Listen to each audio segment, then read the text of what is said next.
The emergency broadcast crackled across 17 star systems simultaneously, its alien script burning crimson against the void. Species, classification, update. Sol 3 inhabitants. Threat tier Omega. Do not provoke. Do not engage. Maintain minimum safe distance, 50 parsecs. On the bridge of the Zephyrian dreadnought, Cosmic Dominion, Admiral Vextar's 4 eyes widened in disbelief. In 3,000 years of galactic conquest, no species had ever earned an Omega classification. The ancient warning beacons were supposed to be myths, relics of a bygone era when the first civilization mapped dangerous worlds and left breadcrumbs for future explorers. The Galactic Council chambers erupted into chaos as the translation algorithms finally decoded the transmission. Representatives from 47 species chattered, clicked, and shrieked in their native tongues, all asking the same question. What could possibly live on that backwater planet to warrant such a warning? Chancellor Mordun of the High Assembly slammed his crystalline appendage against the podium. Order! We need order! But even his voice carried a tremor. The last time anyone had seen an Omega warning, it had been carved into the ruins of the predecessor homeworld, a planet now nothing but radioactive glass orbiting a dying star. 6 months earlier, the morning mist clung to the Iowa cornfields like a comfortable blanket. Tom Mackenzie stepped onto his porch, coffee mug in hand, and surveyed his domain with the quiet satisfaction of a man who understood the rhythm of seasons and soil. At 62, Tom had weathered droughts, floods, and market crashes with the same steady determination his grandfather had shown during the Dust Bowl. The farm wasn't much to look at, 300 acres of honest dirt and stubborn hope, but it was his. And after 35 years of working this land, Tom knew every furrow, every stone, every secret the earth whispered to those patient enough to listen. The first sign that this Tuesday would be different came when Tom's tractor hit something that definitely shouldn't have been there. The massive John Deere lurched to a halt, its engine coughing in protest as the plow blade scraped against something harder than bedrock. Tom killed the engine and climbed down, expecting to find another glacier-dropped boulder or maybe some old farm equipment his grandfather had buried and forgotten. Instead, he found himself staring at a patch of earth that seemed to shimmer with an inner light. The soil around the object had been disturbed, as if something had pushed its way up from deep underground, drawn by some ancient alarm clock, finally reaching zero. 3 hours of careful digging revealed something that made Tom's coffee grow cold in his forgotten mug. The object was clearly artificial, a perfect dodecahedron about the size of a basketball, composed of a metal that seemed to shift between silver and deep blue depending on the angle of view. Tom had seen plenty of strange things in his decades of farming.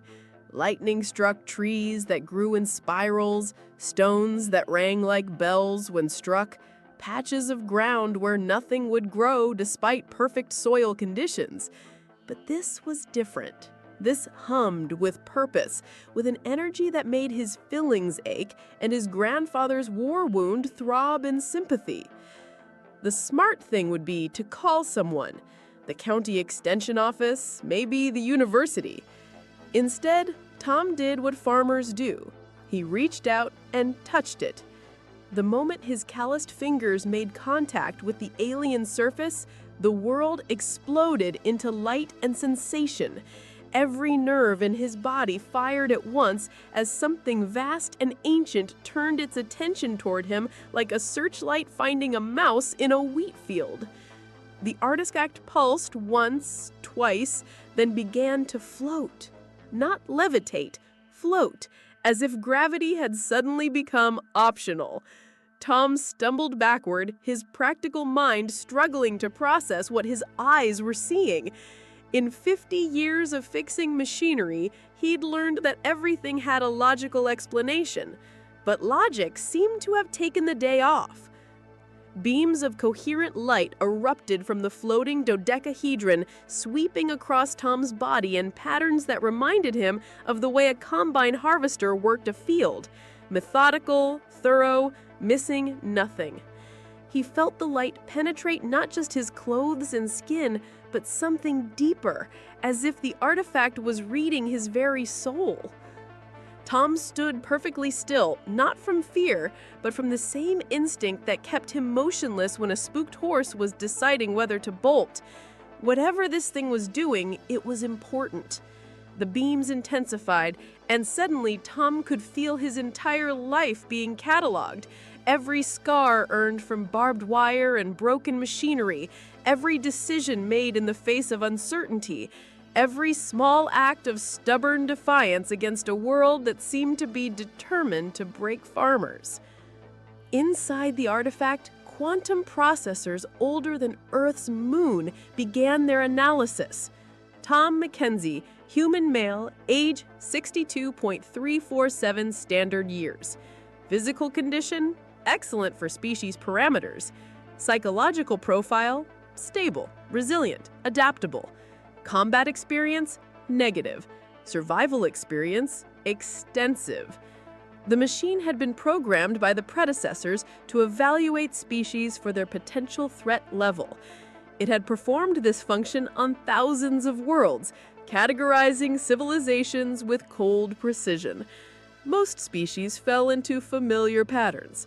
Predators aggressive but predictable. Prey species clever but fragile. Hive minds efficient but inflexible. Humans, the machine was beginning to realize, fit none of these templates.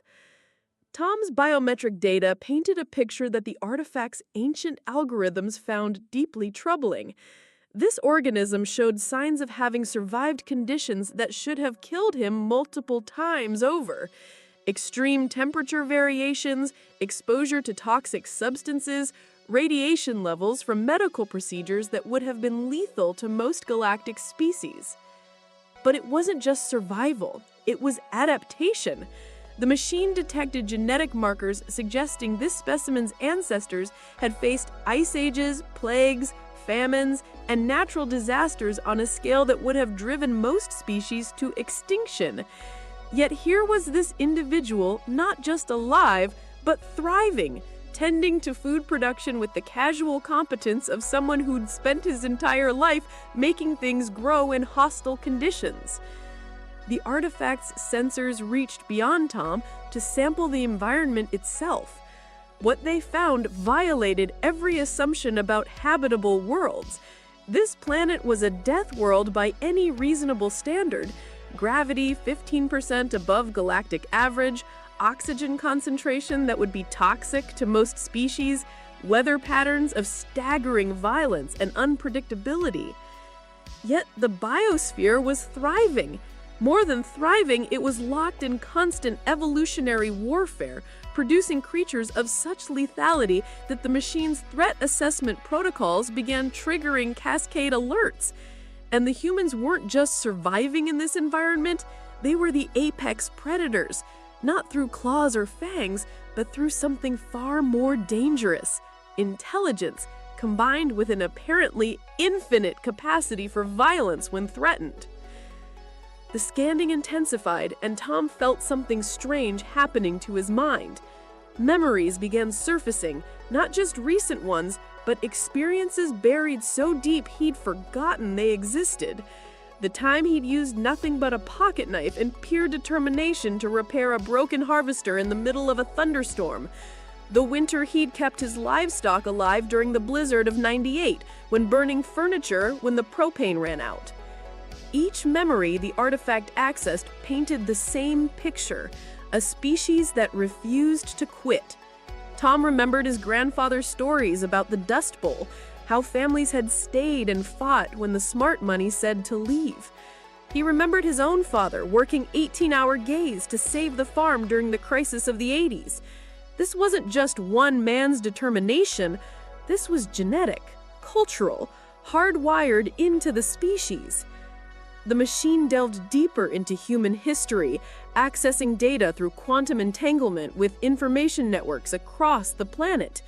What it found there made its threat assessment algorithms redline immediately. This species had spent its entire evolutionary history in warfare, not just with other species, but with itself. They had turned warfare into an art form, creating weapons capable of sterilizing their own planet multiple times over. They had fought wars in every conceivable environment, underwater, in the air, in frozen wastelands, burning deserts, urban environments, space itself. Most disturbing of all, they seemed to actually enjoy it. Combat sports, military history as entertainment, entire industries built around simulating violence for recreation. But it wasn't just the capacity for violence that alarmed the artifact. It was the creativity with which humans approached problems. The machine analyzed thousands of examples of human engineering, improvised solutions, jury-rigged repairs, innovations born from desperation and maintained through pure, stubborn will. Tom's own mind provided perfect examples. The time he'd welded a cracked engine block using parts from a washing machine, the irrigation system he'd cobbled together from PVC pipe, duct tape, and the hydraulic pump from a junkyard school bus.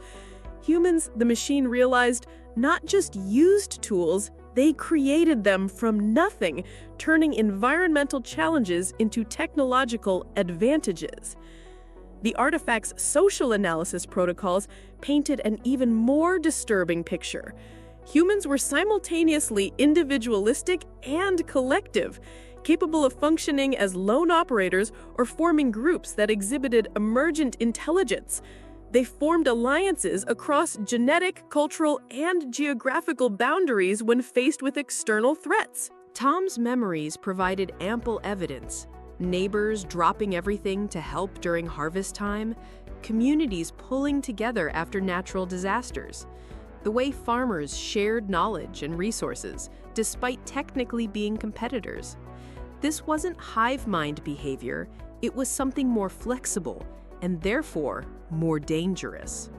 Humans could coordinate like a hive when necessary, but retain the adaptability and initiative of individual thinkers. What truly sent the artifact's alarm systems into overdrive was the human relationship with technology. Most species the machine had cataloged fell into predictable patterns, either embracing technology to the point of dependence or rejecting it in favor of biological solutions. Humans did both simultaneously. Tom embodied this paradox perfectly. He used GPS guidance systems that could navigate with centimeter precision, but could also navigate by stars and landmarks when the satellites failed. He relied on computer-controlled irrigation, but could read soil moisture by feel and predict weather patterns from cloud formations his grandfather had taught him to recognize. This wasn't technological dependence, it was technological integration, making machines extensions of human capability, rather than replacements for human judgment. The machine's analysis revealed something that violated its fundamental understanding of sapient behavior. Humans seem to thrive under pressure. Stress didn't break them, it made them more creative, more determined, more dangerous. The artifact found countless examples of humans performing impossible feats when everything was on the line. Tom's life was full of such moments. The year when drought threatened to kill his corn crop and he'd saved it by hand-watering 40 acres with buckets when his irrigation system failed. The time he'd fought a barn fire for 6 hours straight, saving most of his livestock through sheer bloody-mindedness. Each crisis hadn't broken him. It had made him stronger, more capable, more confident in his ability to face whatever came next. Perhaps most frightening of all was the human capacity for learning and adaptation.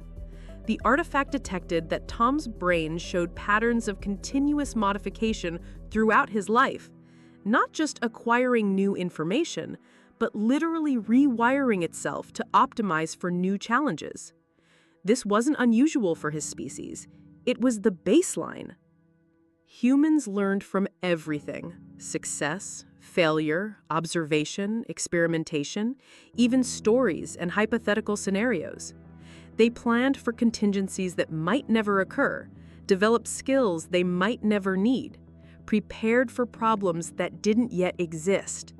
The machine realized that any species foolish enough to attack humanity would face opponents who had already spent generations learning from every conflict in their history. The artifact's quantum sensors detected something that made its ancient circuits practically scream in alarm. This was not an isolated intelligence. Tom was connected to a global network of human knowledge, experience, and capability. Every innovation, every solution, every hard-won lesson learned by any human anywhere was potentially accessible to every other human. Through the internet, Tom could access the combined knowledge of military strategists, engineers, scientists, historians, and millions of other farmers who had faced similar challenges. The machine realized that attacking humanity wouldn't mean facing individual humans or even local populations. It would mean fighting an entire species that could share information and coordinate responses faster than most military units. As the scanning process neared completion, the artifact's processors reached an unavoidable conclusion. Humanity represented a threat level unlike anything in the Galactic database. Not because they were the strongest, fastest, or most intelligent species, but because they were the most dangerously adaptable. They were omnivores who could survive on almost any diet, generalists who could thrive in any environment, individualists who could cooperate when necessary, and problem solvers who treated impossibility as a starting point rather than a barrier. Most alarming of all, they seemed to become more dangerous the more pressure was applied to them. This was a species that would fight to the last member, learn from every defeat, and emerge stronger from every challenge. The artifact made its decision. For the first time in eons, the ancient protocols engaged. Deep within the dodecahedron's quantum core, transmitters that had remained silent since the fall of the predecessor civilization began broadcasting across subspace frequencies that hadn't carried traffic for millions of years. The message was simple, elegant, and terrifying in its implications. Species classification update. SOL3 inhabitants. Threat tier Omega. Do not provoke. Do not engage. Maintain minimum safe distance 50 parsecs. The artifact pulsed once more, its duty fulfilled, then began to settle back down toward the Iowa soil that had hidden it for so long. Tom watched the impossible device float back down to Earth with the same expression he might have worn while watching a weather vane spin in changing wind. He'd seen enough in his life to know that some things couldn't be explained, only accepted. The artifact settled into the furrow with a soft thud. Its surface was already beginning to dull as whatever power that animated it faded back to dormancy. He stood there for a long moment, coffee mug still in his hand, trying to process what just happened. Then, with the practical mindset that had carried his family through 3 generations of farming, he decided this was a problem for later. He had corn to plant, and the weather was supposed to turn tomorrow. Whatever that thing was, it could wait until after the spring planting was done. Across the galaxy, the first receivers of the ancient warning began to react. The Zephyrian Empire, which had been planning a routine expansion into the Sol system, immediately recalled their survey fleets. Admiral Vexstar stared at the impossible message on his screen, trying to understand how a species that hadn't even achieved faster-than-light travel could possibly warrant an Omega warning. On the trading world of Nexus Prime, information brokers began frantically buying and selling intelligence about the mysterious Sol 3. the price of any data concerning the third planet of an unremarkable yellow star began skyrocketing as species across the galaxy tried to understand what could have triggered the first omega warning in recorded history. The insectoid Kytherians, renowned throughout the galaxy for their logical precision and analytical capabilities, received the warning with characteristic skepticism. Their hive mind consciousness immediately began processing every scrap of available data about Sol 3 and its inhabitants. What they found defied their understanding of evolutionary development. The humans appeared to be persistence predators who had somehow developed tool use, agriculture, and technology while retaining their hunting instincts. Even more puzzling, they showed evidence of having domesticated other species, not for food, but for companionship and assistance.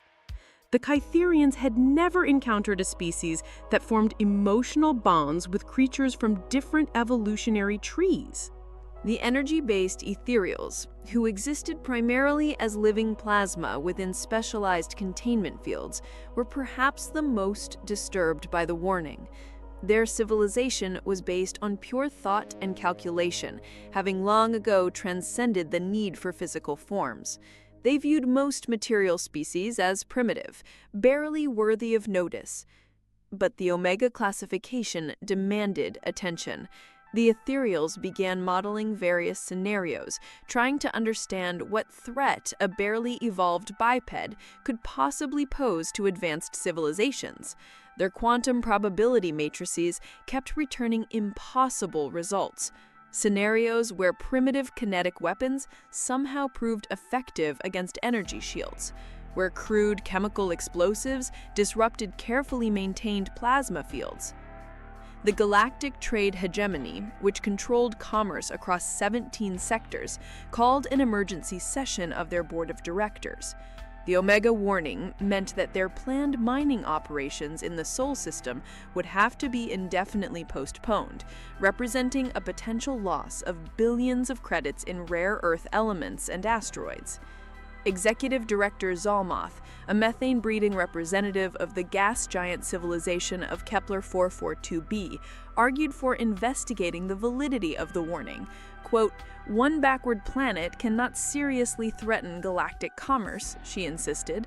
But the other board members remembered the cautionary tales about the predecessors, and the vote was unanimous: maintain the recommended distance and find alternative mining sites. On the militaristic world of Thanagar 7, the warrior caste leaders gathered in their war councils to discuss the implications of the warning. The Thanagarans had built their empire through conquest and subjugation, viewing themselves as the galaxy's ultimate apex predators. The idea that some unknown species could be classified as more dangerous than themselves was both insulting and intriguing. General Kartos, whose battle-scarred carapace bore the marks of 100 campaigns, demanded immediate reconnaissance of the Sol system. "If these humans are truly dangerous," he growled, "then they are either worthy enemies or valuable allies. Either way, we must know more." But even the warlike Thanagarans hesitated to ignore an Omega warning, and the motion was tabled pending further intelligence gathering. At the University of Advanced Xenobiology on Andromeda Station, Professor Veltar received the warning with academic fascination rather than fear. As one of the galaxy's leading experts on primitive civilizations, she had been tracking the development of several species in the Outer Rim, including the curious bipeds of Sol 3. Her research had already flagged humans as unusual, a species that had developed nuclear weapons before achieving orbital flight, that seemed to wage war and create art with equal passion, that showed unprecedented diversity in both genetics and culture. The Omega classification suddenly made her dissertation research the most important project in the university. Funding applications that had been rejected for years were suddenly approved within hours. Tom finished his planting 3 days later, the strange artifact already half forgotten in the rush of spring work. The weather had indeed turned. bringing late rains that would be perfect for germination if they didn't wash out the newly planted seeds. He spent his evenings repairing winter damage to his equipment, checking fences, and planning the summer's irrigation schedule. The only reminder of his otherworldly encounter was a strange patch in his north field where the artifact had emerged. The soil there seemed different somehow, richer, more alive. Tom made a mental note to watch that area carefully as the season progressed. In his experience, land that produced surprises once had the tendency to do it again. Across the galaxy, covert intelligence operations began focusing on the Sol system with unprecedented intensity. Long-range sensors that had been monitoring the system for routine astronomical surveys were suddenly recalibrated for maximum resolution. Every radio transmission, every electromagnetic signature, every piece of space debris was analyzed for clues about the species that had triggered the ancient warning. The picture that emerged was bewildering. The humans appeared to be at war with themselves, almost constantly, yet somehow maintained global communication networks and cooperative space programs. They produced art, music, and literature, while simultaneously developing increasingly sophisticated weapons. Most puzzling of all, they seemed to deliberately seek out dangerous situations for entertainment and personal development. The quantum computer networks of the Crystalline Collective began running millions of combat simulations, trying to understand how a pre-FTL species could pose an Omega-level threat. Every model they ran showed the same result: initial human defeat, followed by rapid adaptation, and eventual victory through increasingly unconventional tactics. The simulations suggested that humans would respond to superior technology, not with surrender, but with focused efforts to steal, reverse engineer, or sabotage it. They would use their environment as a weapon, turn their own casualties into tactical advantages, and fight with the creativity that bordered on the irrational. The Collective's perfectly logical minds found the human approach to warfare both fascinating and deeply disturbing. Ancient archives were opened across the galaxy as historians searched for precedents to the Sol 3 warning. The librarians of Sigma Dragonis, who maintained the galaxy's most complete records of extinct civilizations, discovered fragmentary accounts of other species that had earned similar classifications. The pattern was always the same: species that seemed unremarkable until threatened, then revealed capabilities that defied conventional understanding. The records spoke of beings who could survive in vacuum, who weaponized their own biology, who turned entire planets into defensive fortresses. But those species were gone now, vanished into the dark between stars, leaving only warnings and ruins behind. The Galactic Council began preparing for the possibility of first contact with humanity, despite the Omega warning. Ambassador Quindar of the Altairi Republic argued that diplomatic contact might prevent the kind of catastrophic conflict that had apparently befallen other Omega species in the past. Protocol specialists worked around the clock to develop first contact procedures that would avoid triggering human defensive responses. Every piece of human media they could intercept was analyzed for cultural cues, communication patterns, and potential points of common ground. The emergent picture suggested a species that valued individual freedom, respected strength, and responded poorly to perceived threats or deception. Financial markets across the galaxy began reacting to the implications of the Omega warning. Speculation about human capabilities drove massive shifts in defense contracting, with stock prices for weapons manufacturers soaring while interstellar shipping companies plummeted. Insurance rates for any activity within 50 parsecs of Sol skyrocketed overnight. The economic effects rippled outward as trade routes were recalculated to avoid the Sol system entirely. Colonies that had been planned for the outer reaches of human space were abandoned, and several species began relocating their border settlements to ensure compliance with the 50 parsec safety zone. The humans had effectively quarantined themselves without even knowing it. Tom's corn grew tall and green through the long Iowa summer, the soil responding to his careful cultivation with the abundance that had sustained his family for generations. The strange patch where the artifact had emerged proved to be the most productive section of his entire farm, producing stalks that stood a full foot taller than anything in the surrounding fields. Local agricultural extension agents attributed the anomaly to a natural mineral deposit or perhaps beneficial soil bacteria. Tom didn't bother to correct them. He'd learned long ago that some things were better left unexplained. The important thing was that the land was producing, the weather was cooperating, and his crop insurance payments were up to date. Hidden observation posts throughout the Outer Rim began reporting unusual activity around Earth's solar system. Ships from dozens of different species approached the 50-parsec boundary, then held position as if afraid to come closer. Long-range scanners swept the system continuously, but none of the alien observers were willing to risk triggering whatever defenses the Omega warning implied. The humans themselves seemed blissfully unaware of the attention they were attracting. Their space activities continued at the same modest pace: satellite launches, space station operations, unmanned probes to nearby planets.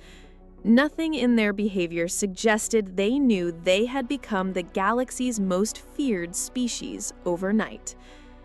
Emergency conferences on xeropsychology convened on academic worlds throughout the galaxy as experts tried to understand the human mindset.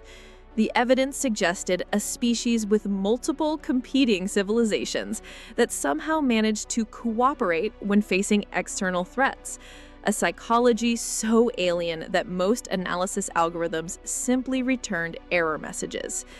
Dr. Threndall of the Institute for Advanced Behavioral Studies published a paper suggesting that humans might represent an entirely new category of sapient life, neither hive mind nor individual consciousness, but something that could switch between both modes as circumstances required.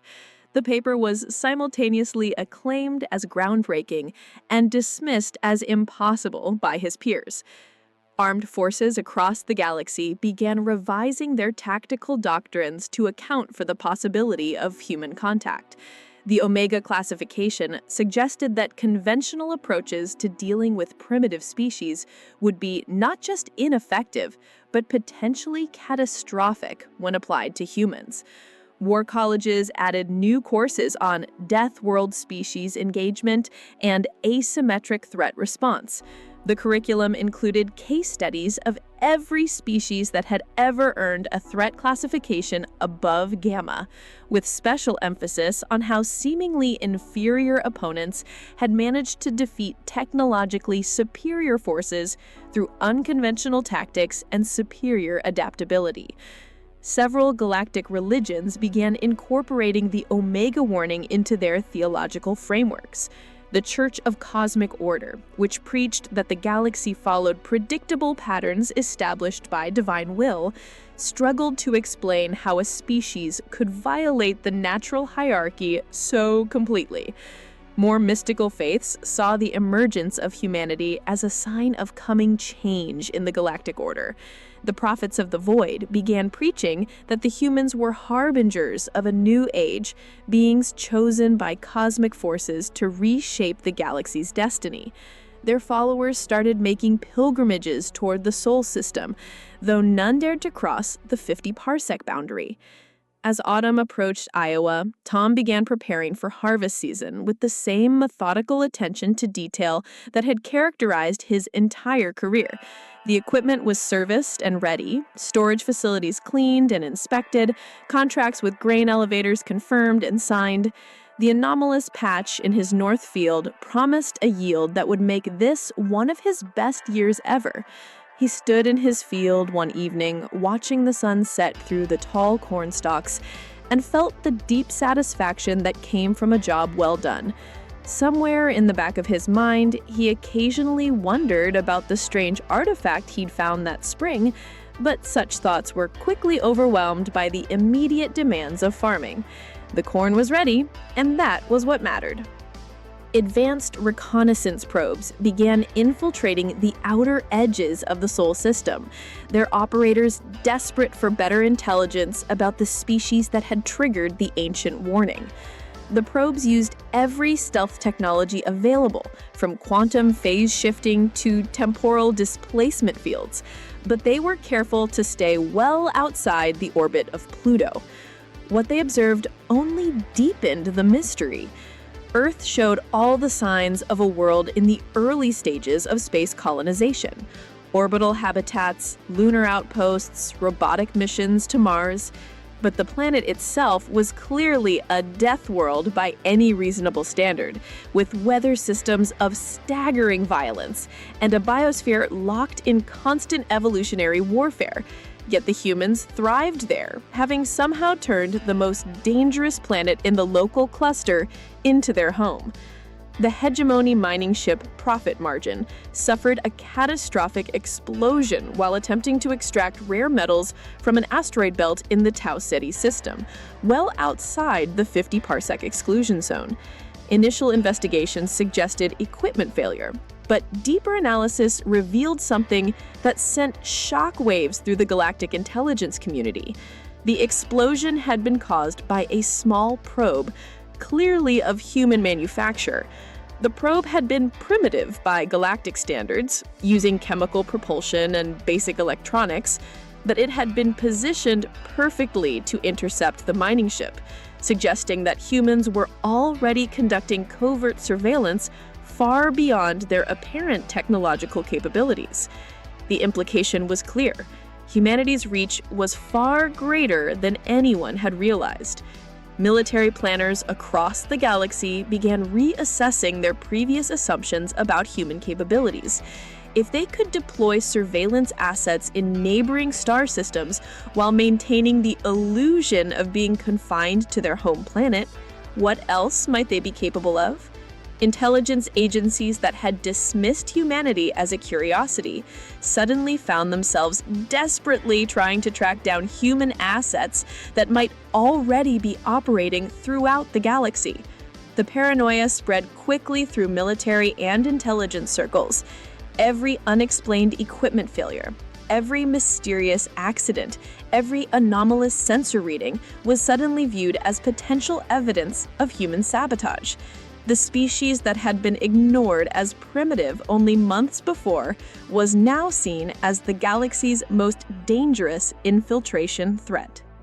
Tom's harvest exceeded all expectations, with yields that broke every record he'd set in 35 years of farming. The anomalous patch produced corn so perfect it looked like something from an agricultural textbook, with ears that were uniformly large, fully developed, and completely free of pest damage or disease. As he worked his way through the fields with his combine harvester, Tom felt the quiet satisfaction that came from another successful season.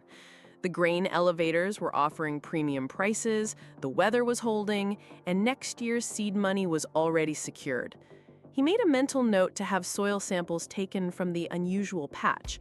Whatever had caused the improved yields, he wanted to see if it could be replicated in other fields. Galactic technology assessment teams began analyzing every piece of human technology they could observe or intercept. What they found challenged fundamental assumptions about technological development. Humans seem to have developed their capabilities in an entirely different order than any known species, achieving nuclear weapons and global communications before mastering basic energy efficiency. Most disturbing was evidence that humans were not just users of technology, but improvisers and innovators on a scale that defied understanding. They created new solutions from available materials with a speed and creativity that suggested their entire species was engaged in continuous technological evolution. The assessment teams concluded that human technology was not just advancing, it was accelerating. The Galactic Council found itself facing an unprecedented diplomatic challenge. Standard first contact protocols assume that newly discovered species would either be primitive enough to ignore or advanced enough to understand galactic civilization. Humanity appeared to be neither, too dangerous to ignore, but possibly too alien to understand. Ambassador Quindar proposed a radical solution: indirect contact through intermediaries, possibly using automated systems to establish communication without risking direct confrontation.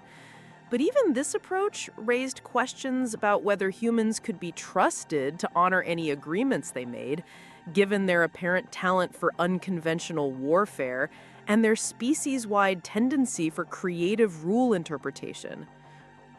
Tom spent the winter months doing what farmers had done for countless generations, maintaining equipment, planning for next year, and trying to stay warm until spring returned. The success of his harvest had brought visitors from the Agricultural Extension Service, university researchers interested in his soil conditions, and even a few journalists writing articles about record crop yields in the Midwest. None of them seemed particularly interested in the patch where he'd found the artifact, which suited Tom just fine. He'd covered the area with a tarp after harvest, telling curious visitors it was a test plot for experimental seed varieties.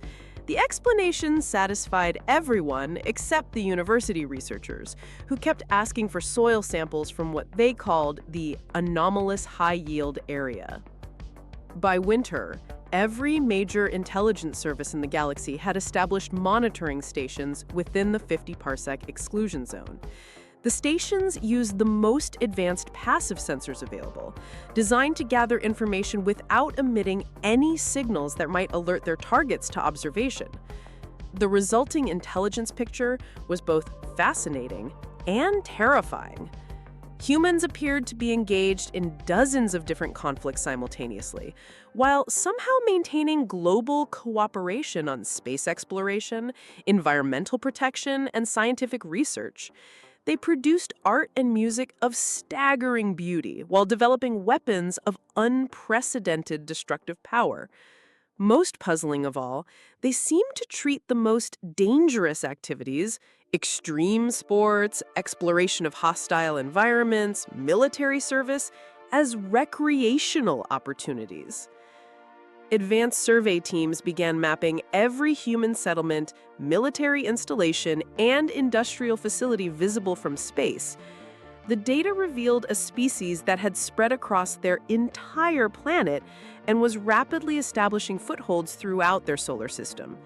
But the real shock came when analysts realized that many human facilities were hardened against attacks that shouldn't have been possible with their apparent technology level.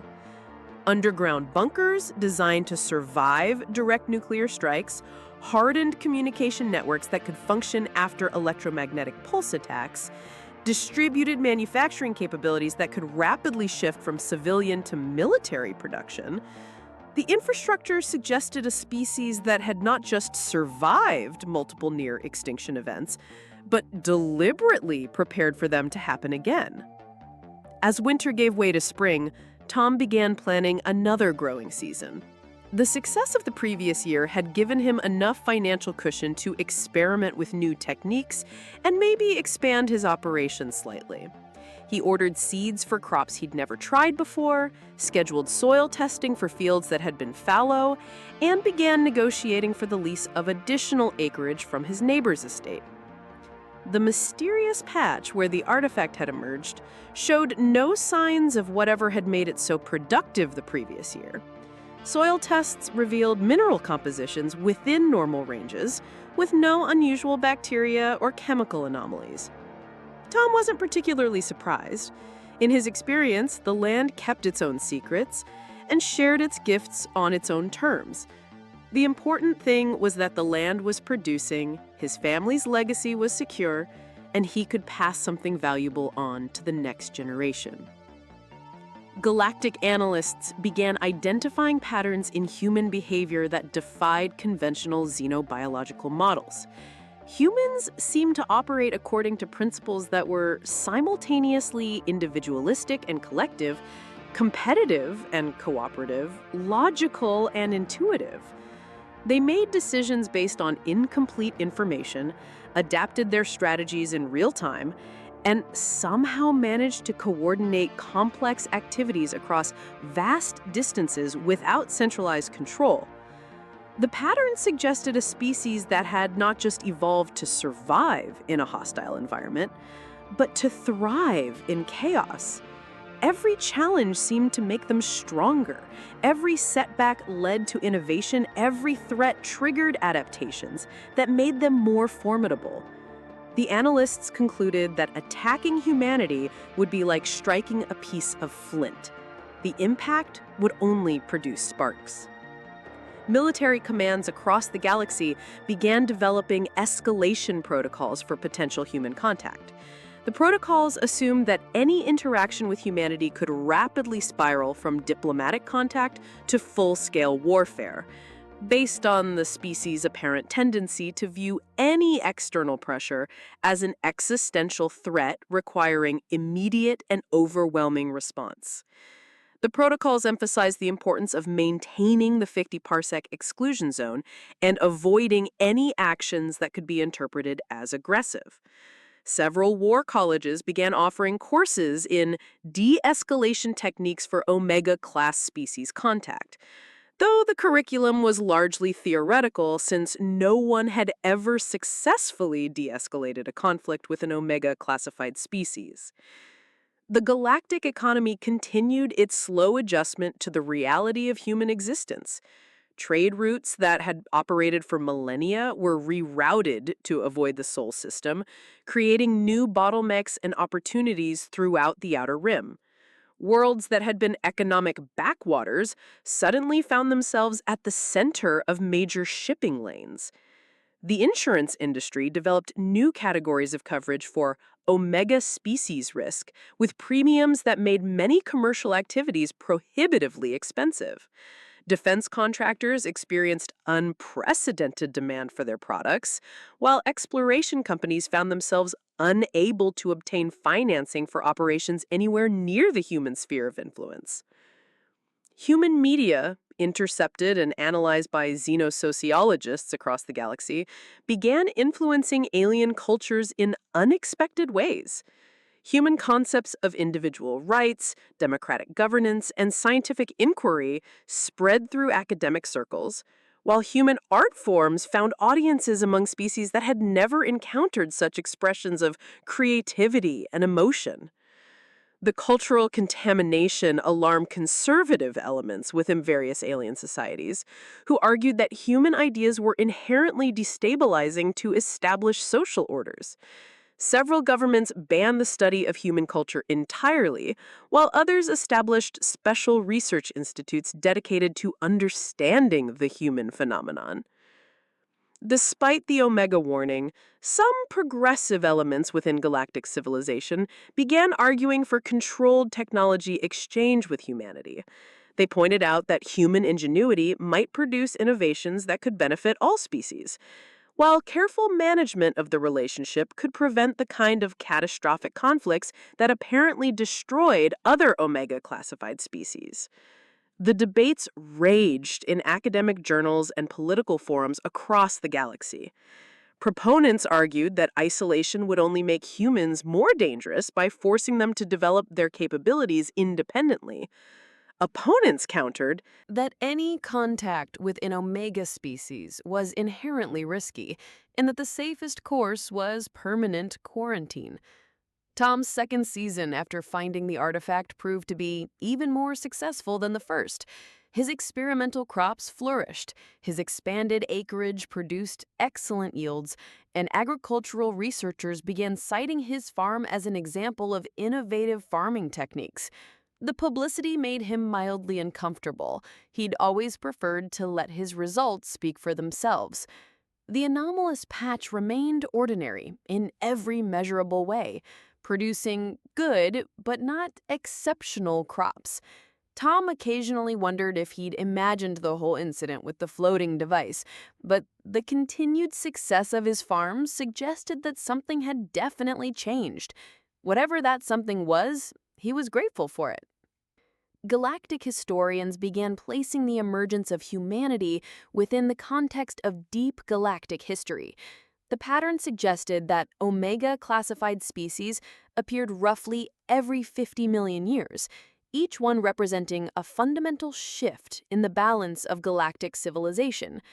Previous Omega species had either disappeared entirely or evolved beyond recognition, leaving only warnings and artifacts behind. The timing of humanity's emergence was particularly troubling. The galaxy was experiencing unprecedented political stability, with most conflicts resolved through diplomatic means and trade relationships. An Omega-classified species threatened to disrupt this balance, potentially triggering the kind of galactic-scale conflicts that hadn't been seen for millions of years. As evidence mounted of humanity's potential threat level, various galactic powers began preparing for what many considered inevitable conflict. Not aggressive preparations, the Omega warning had made clear that initiating hostilities with humans would be catastrophic, but defensive preparations designed to survive whatever humanity might become.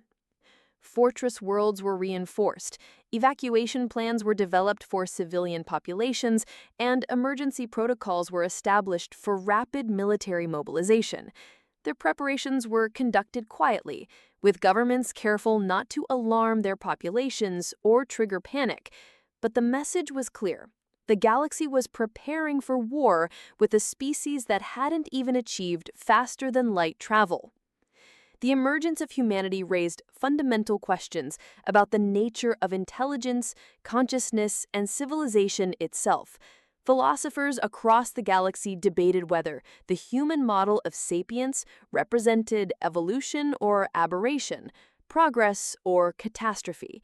The questions had no easy answers, but they forced every species to re-examine their assumptions about what it meant to be truly alive. The debates were complicated by the fact that humans seemed to embody contradictions that shouldn't have been possible.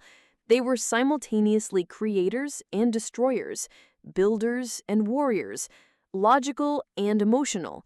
They defied every attempt at categorization, existing in a state of perpetual becoming rather than settled being. Tom celebrated his third spring since finding the artifact by finally admitting to himself that his farm had become something special. The soil seemed richer every year, the crops more resilient, the yields more abundant. Agricultural researchers had given up trying to explain the improvements through conventional analysis, finally accepting that some things couldn't be reduced to chemistry and physics. Tom didn't mind the mystery. He'd spent his life working with forces he couldn't fully understand: weather, genetics, market fluctuations, the complex relationships between soil and seed and sun. The important thing was that the land was producing, his family's legacy was secure, and he could pass something valuable on to the next generation. 3 years after Tom Mackenzie touched an alien artifact in an Iowa cornfield, the galaxy continued to adjust to the reality of humanity's existence. The Omega warning remained in effect, broadcast continuously across subspace frequencies that spanned the known galaxy.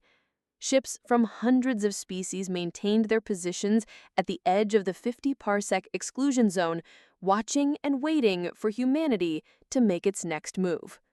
On Earth, humans continued their daily lives unaware that they had become the galaxy's most feared species. They planted crops, raised families, built cities, explored space, created art, and occasionally fought wars with the same determined ingenuity that had convinced an ancient alien artifact to classify them as a threat to the cosmic order. The future remained unwritten, full of possibilities that both terrified and fascinated those who watched from the safety of distant stars.